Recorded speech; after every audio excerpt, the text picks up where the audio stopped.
Manufacturers these days use a cookie-cutter approach for downsized models in their range. The smaller models look like shrunken versions of the bigger ones, but Volvo has adopted a different approach. We give you the XC40, Volvo's smallest SUV, but also its most distinctive. And, actually, I think it's one of the best-looking Volvos in its current lineup.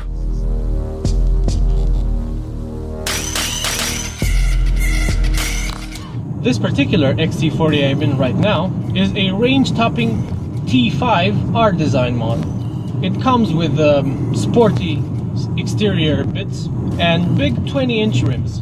Its T5 engine is a 2-liter turbocharged unit, which makes 250 horsepower and 350 Nm torque, and can catapult this little SUV to 100 kilometers an hour or 62 miles an hour in a brisk 6.5 seconds, and onto a top speed of 230 kilometers an hour.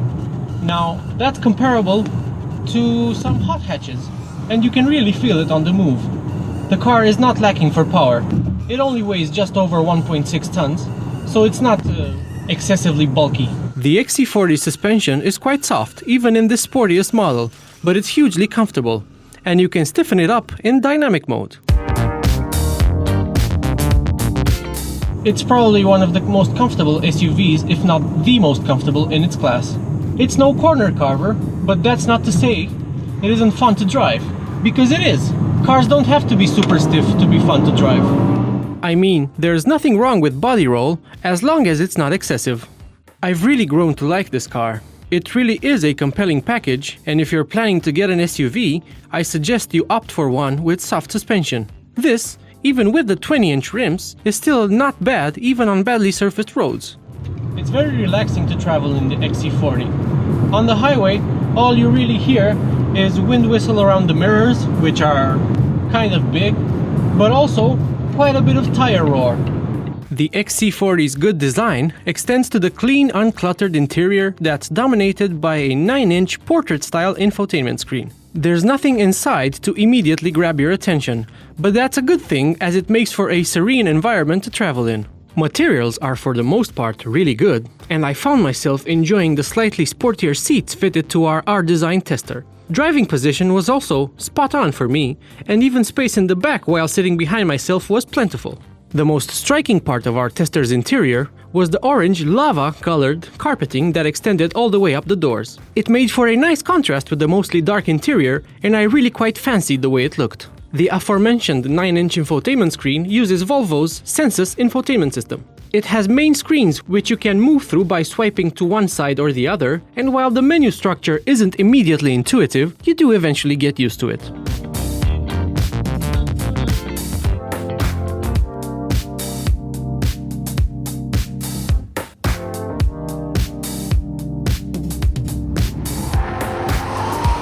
Regarding the powertrain combo, the engine is hooked up to an 8-speed automatic gearbox. However, said gearbox is one of this car's weak points, as it feels kind of dim-witted. It seems to shuffle through the gears too much sometimes, and every kickdown is jerkier than it should be. I mean, Volvo's premium competitors have moved the game on so much in terms of smoothness that you really notice the lack of refinement in this car. The engine itself feels really good.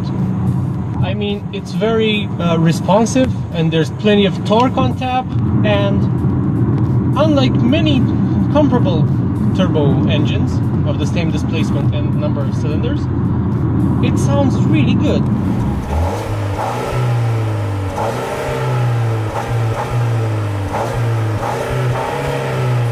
This top-spec R-Design model comes with all-wheel drive as standard, and it did fine when I drove the car on a field, but that's not really off-roading, is it? I did feel the all-wheel drive system working on twisty roads, however, where it offers plenty of traction out of corners.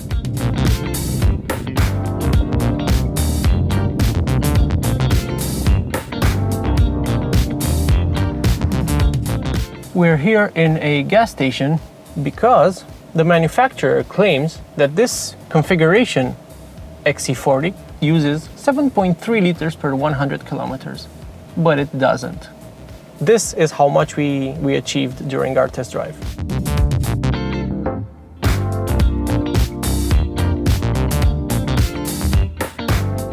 The XC40 starts from around 31,000 euros. But this as-tested model is 53,000 euros, and yes, it's expensive, but comparing it to rivals, it doesn't seem too steeply priced.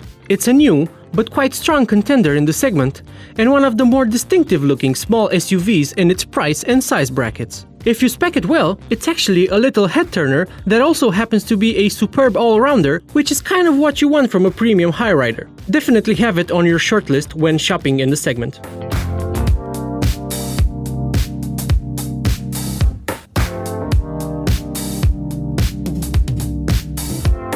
If you enjoyed this video, make sure to like and subscribe, and also check out our site for the latest news, personal views, and car reviews.